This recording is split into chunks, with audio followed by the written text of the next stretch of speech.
그러잖아요. 근데 그 한마디를 못 하더라고요. 그래서 나라가 힘들고 또 세상이 어려운가 아닌가 그런 생각을 합니다. 하나님 앞에도 마찬가지예요. 우리가 하나님 앞에 다 연약하고 부족한 죄인들이잖아요.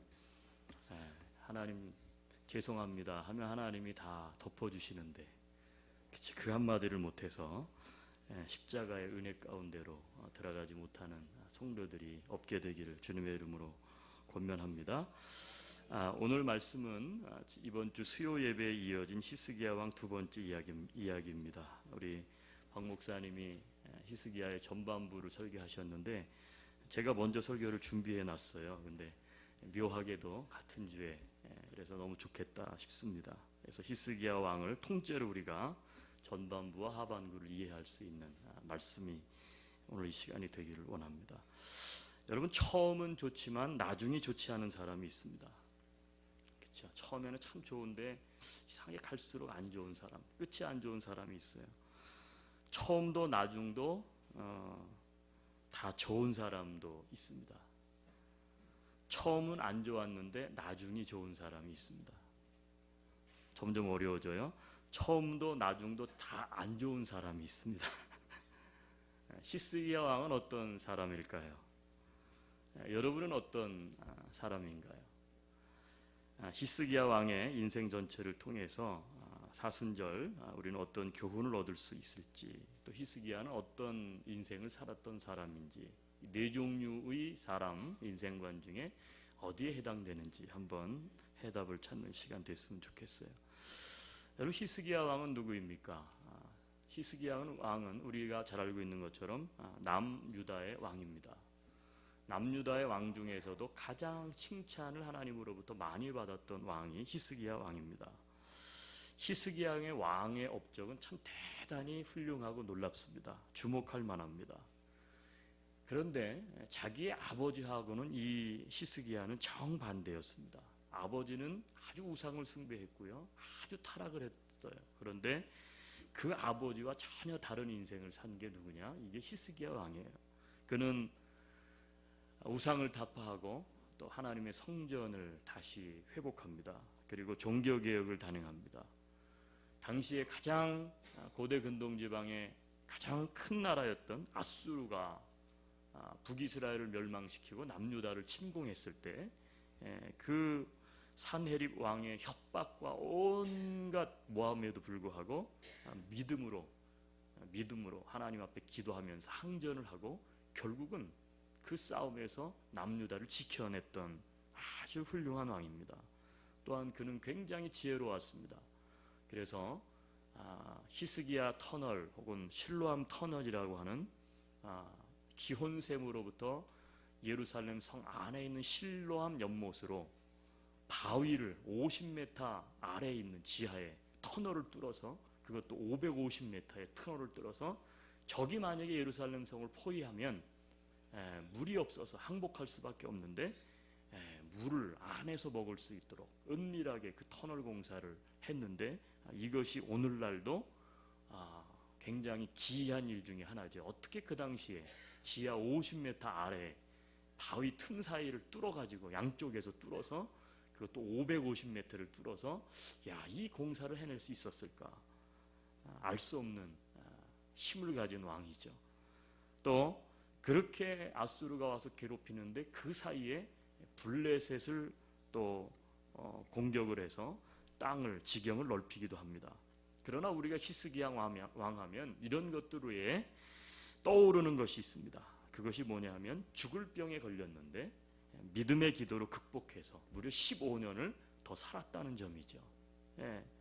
더 살았어요. 15년을 더 살았다. 할렐루야. 그래서 우리는 히스기야 왕하면 믿음으로 기도한 왕, 다윗의 버금가는 아주 믿음이 뛰어났던 왕으로 우리는 기억합니다. 그런데 여기까지가 히스기야의 최고 절정기였다는 사실이 사실은 우리를 슬프게 만듭니다. 오늘은 그 이후의 이야기입니다. 그 이후의 이야기, 전반기와 전혀 다른 삶을 보여주는 히스기야의 하반기 인생. 기적적인 치유를 경험하고 난 후에 히스기야 왕은 변했습니다. 어떻게 변했느냐? 그토록 겸손하고 그토록 믿음 중심으로 살았던 이 히스기야 왕이 교만하고 아주 오만해졌습니다. 죽을 병에서 살아났기 때문일까요? 히스기야의 하반기 인생에 나타난 문제점은 무엇이겠습니까? 자, 오늘 성경을 한번 다시 돌아가 보면 우리가 읽지는 않았는데, 자, 우리 20장 6절로 올라가 보겠습니다. 윗절, 20장 6절.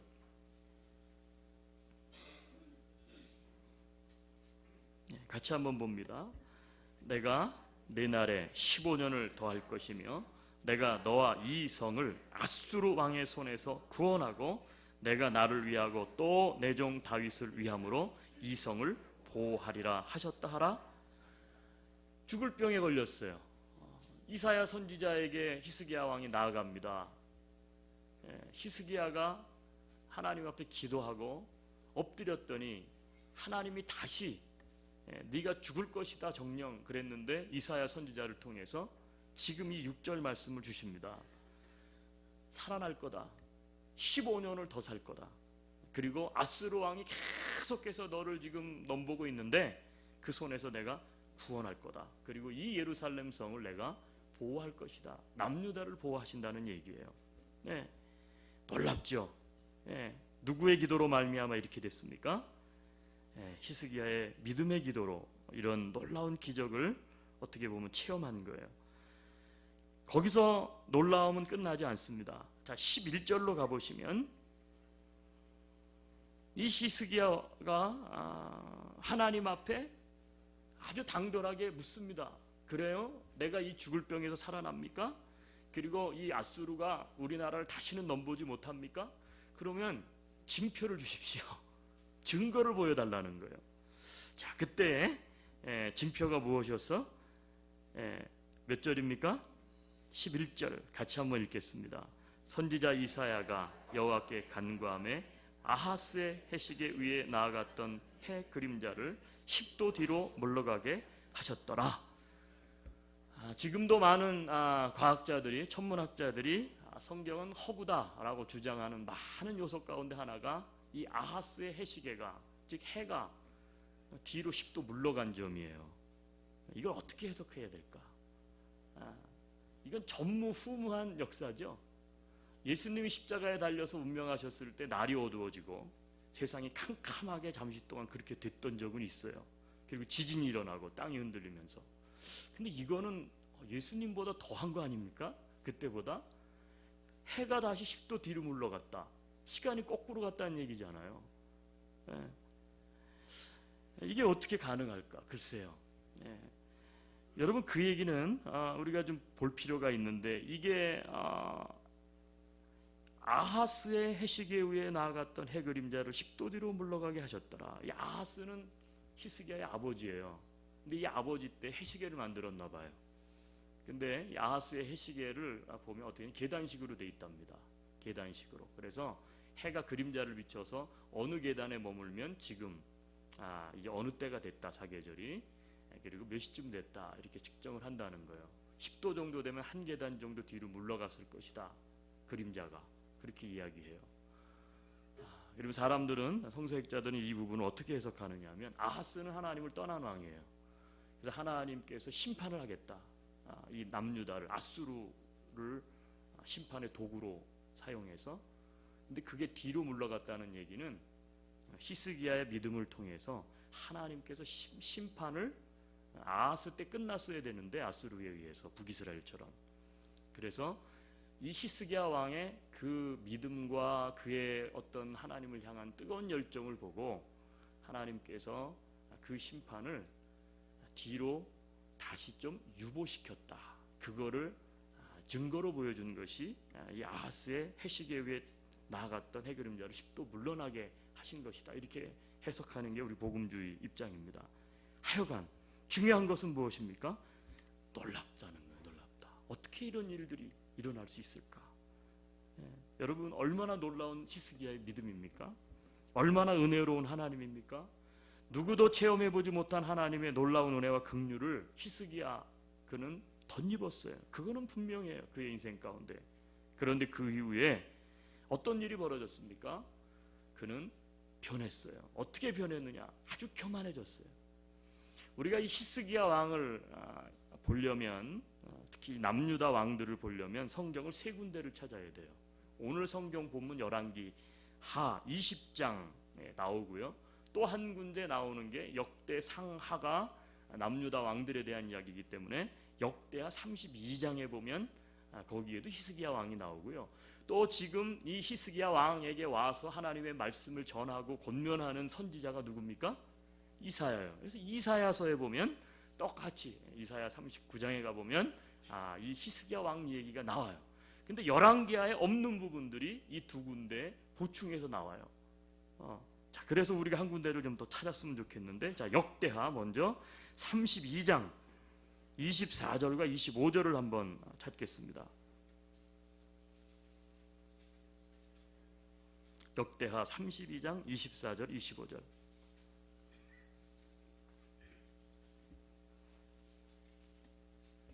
역대하 성경에서는 자, 이때를 병에서부터 고침을 받고 기적적으로 살아났을 때를 이렇게 표현하고 있는데, 자, 24절 25절 같이 읽습니다. 그 때에 히스기야가 병들어 죽게 되었으므로 여호와께 기도하매 여호와께서 그에게 대답하시고 또 이적을 보이셨으나 히스기야가 마음이 교만하여 그 받은 은혜를 보답하지 아니하므로 진노가 그와 유다와 예루살렘에 내리게 되었더니. 아멘. 히스기야가 병들어 죽게 되었는데 열왕기에는 그 말씀이 나오지 않는데 역대하에는 하나가 추가되어 있죠. 기적적으로 살아난 이 히스기야가 하나님 앞에 감사를 드리고 하나님이 하셨습니다. 나는 죽었어야 되는데, 그리고 여전한 하나님께 은혜를 그리고 영광을 돌리지 아니하고 이상하게 히스기야가 바뀐 거예요. 마음이, 믿음이 바뀌었어. 그래서 히스기야가 마음이 어떻게 했다고요? 교만하여 그 받은 은혜를 보답지 아니해서 진노가 그 위에, 하나님의 진노가 그 위에 있었다는 거예요. 여기서 우리는요, 이 히스기야의 하반절 인생 가운데 아주 중요한 사실을 우리는 배울 수 있다고 봅니다. 그게 뭐냐면 우리 그리스도인들이 은혜를 받는 것도 참 중요해요. 그런데 그 은혜를 계속 지켜나가는 것이 더 중요하다는 거예요. 받은 은혜를 계속해서 유지하고 지켜나가는 것, 이게 참 중요하다는 거예요. 여러분, 하나님의 많은 은혜를 체험하거나 받은 사람들이 그러지 못해서 넘어지는 경우를 우리는 너무 쉽게 종종 보게 됩니다.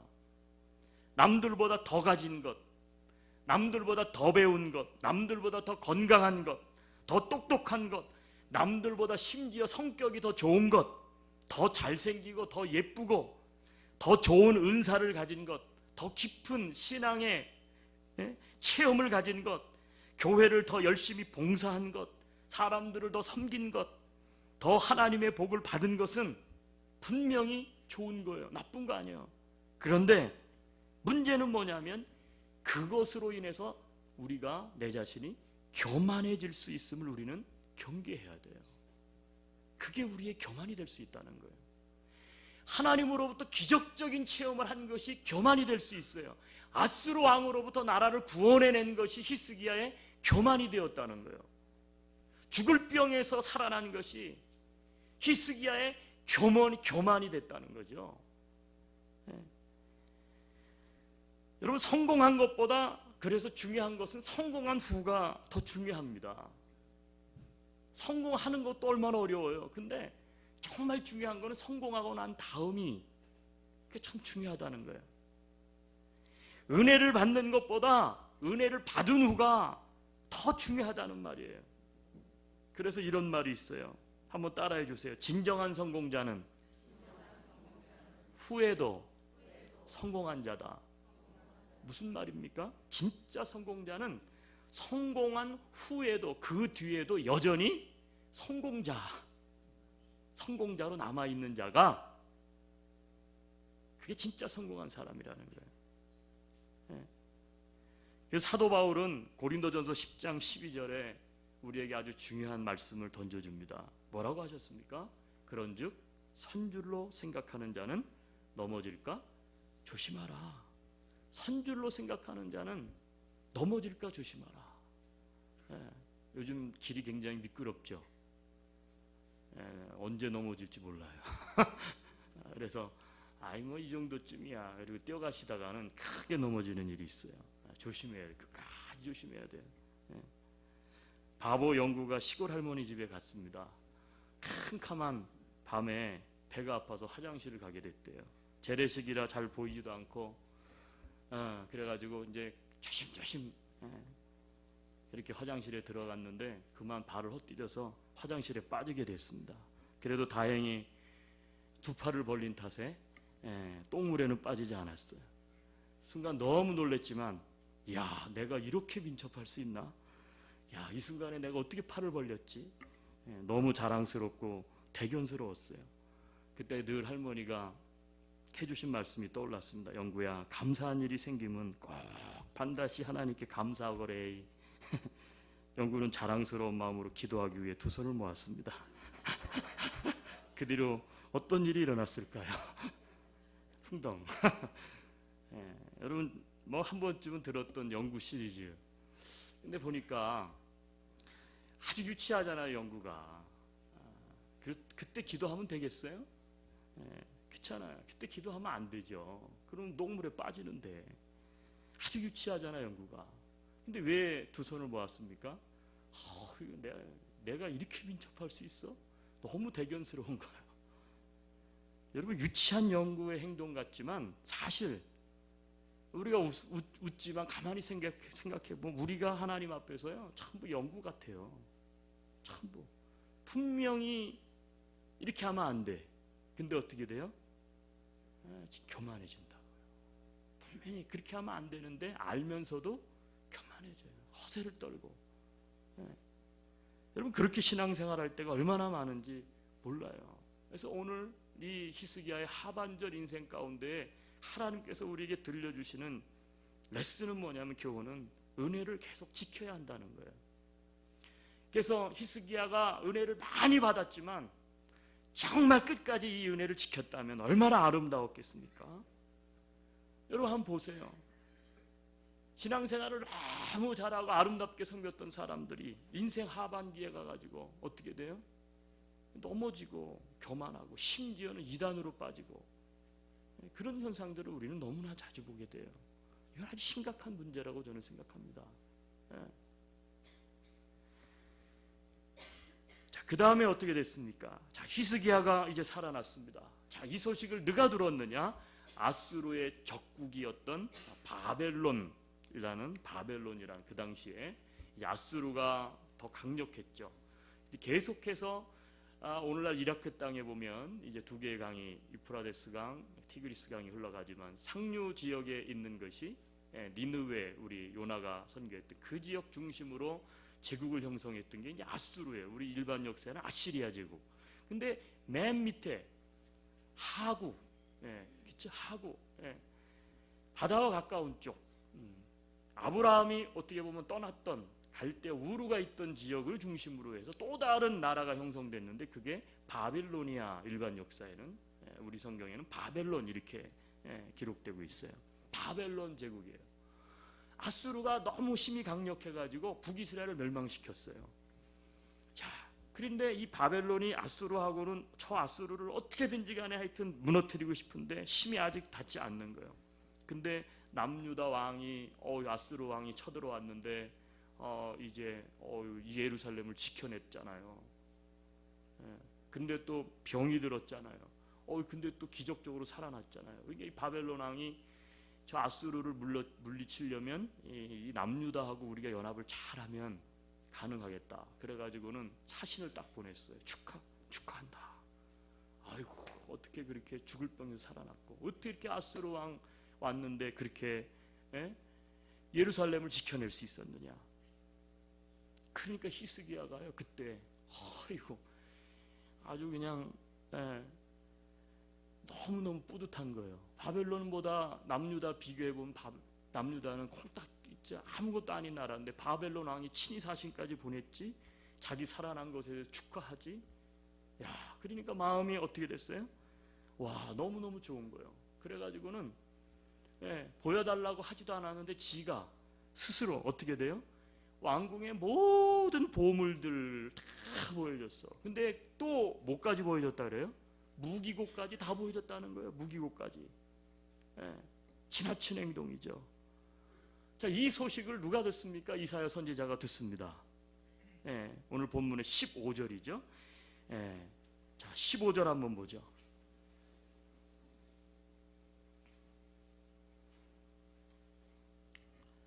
15절 이사야가 이르되 그들이 왕궁에서 무엇을 보았나이까 하니 히스기야가 대답하되 내 궁에 있는 것을 그들이 다 보았나니 나의 창고에서 하나도 보이지 아니한 것이 없나이다. 아주 자랑스럽게 얘기합니다. 내가 다 보여줬다. 다 보여줬다는 거예요. 그랬더니 17절로 18절 전혀 뜻밖의 이사야의 어떻게 보면 꾸짖는 말씀이 하는 거예요. 이게 하나님의 말씀이다. 16절에 보면 17절 봅니다. 같이 읽어요. 여호와의 말씀이 날이 이르리니 왕궁의 모든 것과 왕의 조상들이 오늘까지 쌓아두었던 것이 바벨론으로 옮긴 바 되고 하나도 남지 아니할 것이요 또 왕의 몸에서 날 아들 중에서 사로잡혀 바벨론 왕궁의 환관이 되리라 하셨나이다. 무슨 얘기입니까? 남유다가 이제 결국 어떻게 된다는 얘기예요?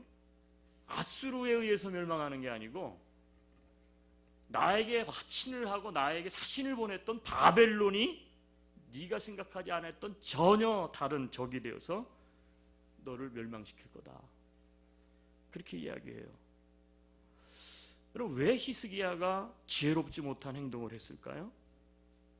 왜? 여러 가지 이유가 있지만 아마도 이 히스기야 왕 안에는 허영심, 다른 말로 하면 허세가 그에게 있었던 것 같아요. 히스기야가 아수르로부터 유다를 지켜냈죠. 죽을 병에 걸렸지만 역시 기도로 살아나게 됐죠. 그 어느 때보다도 나라는 튼튼하고 번성했습니다. 그래서 왕궁의 보물들이 너무너무 많은 거예요. 이거를 어떻게 돼요? 자랑하고 싶어. 여러분, 요새 이런 걸 가지고 뭐라 그러죠? 요새 자랑질 한다 그래요. 자랑질. 자랑질 하고 싶어서 지금 몸살이 난 거예요. 근데 찬스. 바벨론 왕이 사신까지 보냈으니까 우리는 조그만 나라지만 봐라, 내가 이 정도 된다. 우리나라가 이 정도 된다. 지금 내 국력이 이 정도다. 봤냐? 제가 아까 말씀드렸죠. 히스기야 왕을 우리가 보려면 역대하 그리고 열왕기하 그리고 또 한 군데를 봐야 된다 그랬는데 그게 이사야 선지자가 직접 말씀하신 이사야 선지 39장으로 한번 볼게요. 이사야 39장 6절, 7절, 8절.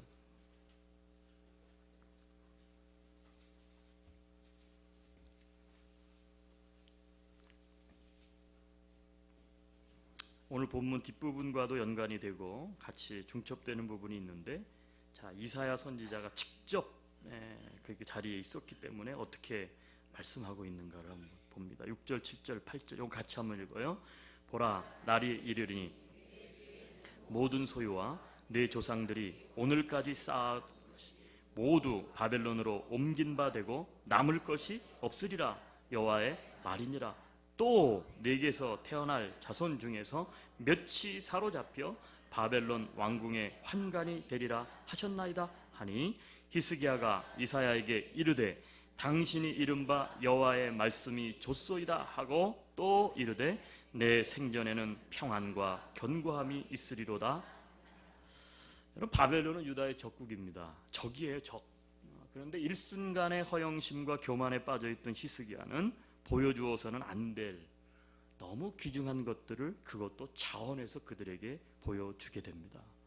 더욱이 히스기야는 이 뒷부분에 가보니까 이사야로부터 어떻게 보면 무서운 저주를 받아요. 나라가 이제 바벨론에 의해서 멸망당한다는 거예요.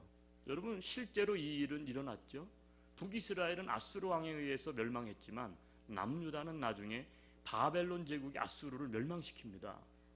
그러면서 어떻게 돼요? 남유다를 침공해서 남유다를 586년에 정복하고 말아요. 정복당한 거예요. 그때 와가지고 히스기야가 보여줬던 모든 것들을 바벨론이 다 가져가 버려요. 근데 거기서 끝난 게 아니에요. 사람도 다 데리고 가요. 왕자들도 데려가고요. 심지어는요, 유력한 지도자들의 자녀들까지 다 데려갑니다. 그래서 환관이 되리라 이 사건이 이루어져요. 그 대표적인 게 누구예요? 다니엘이에요. 다니엘 때 이것을 이루어지는 것을 우리는 성경을 통해 보게 돼요. 여러분, 근데 거기서 끝난 게 아니라는 거예요. 성경을 읽어보면. 자, 그렇게 이야기를 했으면 어떻게 해야 되겠습니까? 히스기야가 다른 때 같았으면요, 어떻게 했어야 돼요? 금식했을 거예요. 아이고, 그게 무슨 얘기냐. 아이고, 내가 잘못했다. 내가 허영심에 사로잡혀서 내가 하나님을 믿음으로 붙잡아야 되는데 바벨론을 의지하려고 바벨론에게 잘 보이려고 했다. 그렇게 했어야 되는데 전 같았으면 금식하고 하나님께 회개하고 기도했을 텐데 그는 변했다는 거예요. 그러면서 뭐라고 얘기를 하느냐 하면 히스기야가 이사야에게 당신이 이른 바 여호와의 말씀이 좋소이다. 내 생전에는 평안과 견고함이 있으리로다. 나 때에 안 이루어진다고 하니까 땡큐.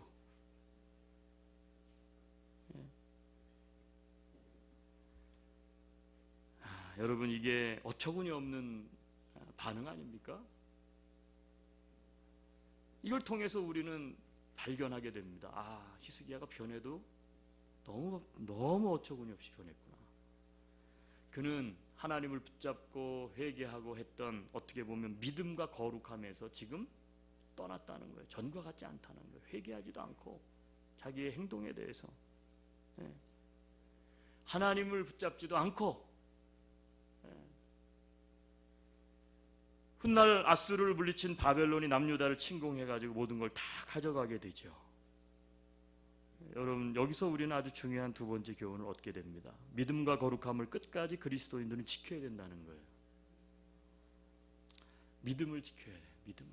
여러분, 내 믿음이 지금 굉장히 좋다. 여러분, 그걸로 기뻐하지 말기를 바라요. 어떤 분들은 이런 분들이죠. 내가 옛날에 참 믿음도 좋았고 지금은요. 여러분, 지금 내가 좋다고 해도 앞으로 모를 일이에요. 그렇기 때문에 우리가 내 믿음을 주님 나라 갈 때까지 지킨다는 것 이 자체가 우리에게는 사명이에요. 여러분, 비전 얘기하는데 무슨 비전이 그렇게 많습니까? 여러분, 믿음을 끝까지 지키는 것, 그게 비전이에요. 다른 거 없어요. 어떤 분은 그래요. 목사님, 난 비전 같은 얘기 하지 마세요. 나이도 들고 이제 인생 살고 해서 뭐 안 해본 거 없고, 근데 뭐 나이 들어서 무슨 비전을 가집니까? 여러분, 나이가 들었어도요, 그런 비전을 얘기하는 게 아니에요. 어떤 비전이 있어야 돼요? 주님 가실 때까지 믿음 이렇게 이 히스기야처럼 이렇게 흔들리지 않고 끝까지 지키고 내가 주님 앞에 믿음의 고백할 수 있어요. 그 달려가는 거, 그게 우리의 목표고 비전. 그것도 큰 비전이에요. 믿으십니까? 그게 그 믿음 비전. 그 믿음과 거룩함을 끝까지 그리스도인들이 지켜야 된다는 거예요. 여러분, 이 말씀을 조금 더 적용해 본다면, 자, 히스기야가 조심해야 될 게 누구예요? 절대 타협하지 말고 가까이 하지 말아야 될 건 누구예요? 적이죠. 적. 그래, 그 적이 누구예요? 바벨론 아니에요? 바벨론. 이것을 우리가 우리 삶 가운데 적용해 본다면, 우리 그리스도인들은요, 사탄에게, 우리의 적인 사탄에게 거룩한 것을 팔아넘겨서는 안 돼요. 사단이 우리를 공격하고 넘어뜨릴 수 있는, 소위 말하면 건수를 제공하면 안 돼요. 제가 고등학교 다닐 때 학도곡단을 했어요. 제가 이래봬도. 그때 시대를 다녀온 분들은 학도곡단이 뭔지 아시잖아요. 안 다녀보신 분들은 그게 뭔지도 모르시겠지만 하여튼 그런 게 있어요. 이 학도곡단을 하면, 학도곡단 할 때 가장 가까이 있는 사람이 누구냐면 학생 부장님, 선생님이에요. 제일 무서워, 이 선생님. 학교 애들 군기 규율 잡는 분. 그쵸? 근데 제가 고등학교를 다닐 때 학도곡단을 했는데 그 선생님이 이름이 참 재밌었어요. 이름이 건수예요. 건수. 근데 성이 이예요. 그래서 그 선생님만 나타나면 우리가 농담으로 그랬어요. 건수 잡히지 마. 건수 잡히면 죽어. 그분은 뭐 옛날에는 뭐 고등학생들 막 데려다가 막 머리 길면 막 밀고 막 빠따 때리고 막 그다음에 이거 교복 나팔바지 만들면 찢고 막 그랬잖아요. 고속도로 이렇게 쫙 밀어놓고 막 그런 거 했잖아요. 학생부 선생님이 제일 무섭거든요. 그렇죠? 예, 그리고 냄새 맡아서 담배 피는 애들 있으면 붙잡아내가지고 담배 5개 물려주고 막, 막 그렇게 하고 그래요. 건수 잡히면 죽는 자. 그러니까 어떻게 돼요? 건수가 안 잡혀야 돼. 건수가 잡힐 만한 일을 하면 안 돼. 여러분, 사단이 우리를 흔들 수 있는 명분은 뭐가 있어요? 우리가 건수가 잡히면 사단은 어서리티가 있어요. 그게 뭐예요? 죄를 짓게 되면 하나님도 터치, 노 터치. 왜요? 죄가 있기 때문에 건수가 잡혔어요. 누구에게? 정죄를 맡은 정죄하는 자, 고소하는 자 마귀에게 고난을 넘겨준 거예요. 그래서 마치 재판대에서 변호사가 성령님이라면 검사는 누굽니까? 마귀요. 하나님 앞에서. 왜 우리를 자꾸 고소해요? 거기 있잖아요. 그 사람 그 나쁜 애 이렇게 했고 저렇게 했고 이렇게 했고 저렇게 했고. 그러면 어떻게 돼요? 마귀에게 건수가 잡히면 넘어가는 거예요. 바벨론은 저기예요. 거기에 거룩한 것, 귀중한 것, 소중한 것을 보여주면 안 돼요. 근데 결국은 그것을 보여주잖아요. 나중에 결국은 어떻게 됩니까? 이것은 하나의 상징적인 이야기지만 이 본문이 지금 암시하는 건 뭐예요? 나중에 결국은 이 나라가 바벨론에 의해서 이렇게 끝나겠구나라는 것을 보여주시는 거죠. 여러분, 우리 믿는 사람들이 마찬가지예요. 우리가 믿는 사람들이 사단에게, 난 크리스찬들에게, 기독교를 박해하는 사람들에게, 예수 그리스도를 모독하는 사람들에게, 믿음이 없는 사람들에게, 세상 사람들에게 우리의 거룩함과 순결함을 팔아넘겨서는 안 돼요. 여러분, 그래서 예수님도 말씀했다고요. 마지막으로 우리 성경을 찾고 마칠게요. 자, 마태복음 7장 6절로 한번 가볼게요. 마태복음 7장 6절.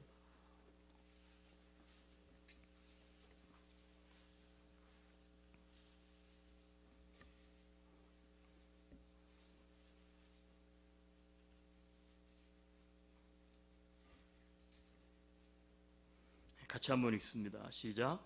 거룩한 것을 개에게 주지 말며 너희 진주를 돼지 앞에 던지지 말라.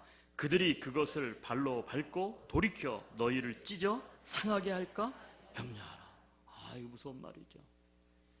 거룩한 것을 개에게 주지 말며 너희 진주를 돼지 앞에 던지지 말라. 왜요? 그들이 그것을 발로 밟고 돌이켜 너희를 찢어 상하게 할까 염려하라. 우리가 예수 그리스도의 보혈로 크리스찬, 하나님의 사람, 예수의 사람이 되었다는 것은 얼마나 놀라운 것입니까? 얼마나 귀중합니까? 그런데 우리들이 사단이 좋아하고 세상이 좋아하고, 그렇죠? 그런 사람들 앞에서 우리의 거룩함과 순결함과 정결함을 팔아넘겨요.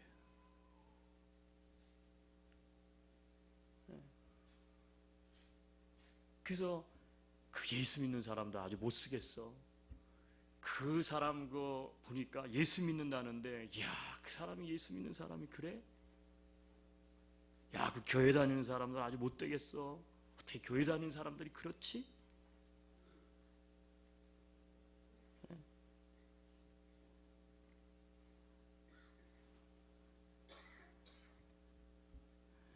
요즘 시대가, 우리 시대도 그렇잖아요. 아이고, 예수 믿는다는 장로가 대통령이 되더니 어떻게 그럴까? 이래가지고 아주 교회까지 도매금으로.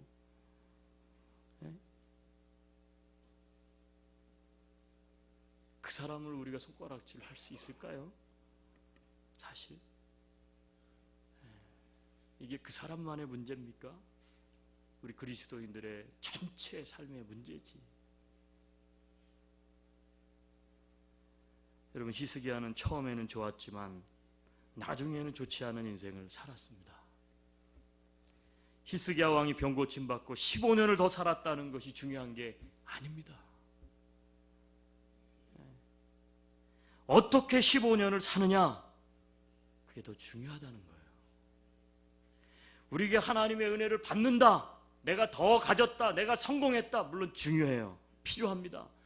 근데 여러분, 더 무서운 게 뭔지 아세요?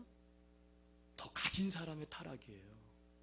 물질이 없는 사람이 타락하는 거는 괜찮아, 어떻게 보면 힘이 없으니까. 근데 물질을 가진 사람이 타락을 하면 힘이 있기 때문에 무서운 거예요. 신앙이 없는 사람이 타락하면 그럴 수 있어요. 세상 사람 그렇게 사니까. 그런데 신앙인이 타락을 하면 무서운 거예요. 배운 사람, 못 배운 사람이 지금 그러면 그럴 수 있어요. 못 배웠으니까. 근데 배운 사람이 타락하면 안 돼요. 왜? 무서운 거예요. 그 사람은 힘이 있으니까. 지식에 힘이 있으니까. 하나님의 은혜를 계속 지키며 믿음과 거룩함을 지키며 살아가는 우리 모두가 될 수 있기를 이 사순절 기간에 우리 자신을 돌아보면서 축원합니다. 우리 같이 한번 기도합니다. 사람들은 그래서 그렇게 이야기합니다. 이 히스기야 왕은 죽어야만 했지 않는가. 그때 잘 나갔을 때, 그 병 걸렸을 때, 그러면 너무 좋았을 텐데. 그런 말도 던져요. 여러분, 혹시 처음은 좋지만 나중이 좋지 않은 사람, 이게 우리들의 모습은 아닌지 이 사순절 기간에 우리가 어떻게 살아야 되겠습니까? 하나님의 은혜를 지키면서 살아가는 저와 여러분 되기를 바랍니다. 믿음과 거룩함을 계속 지킬 수 있기를 바랍니다. 거룩한 것을 개에게 진주를 돼지 앞에 던지는 어리석은 자가 되지 않게 도와주옵소서. 우리 같이 한번 주님 앞에 기도하며 나갑시다. 같이 기도합니다. 하나님, 그렇습니다.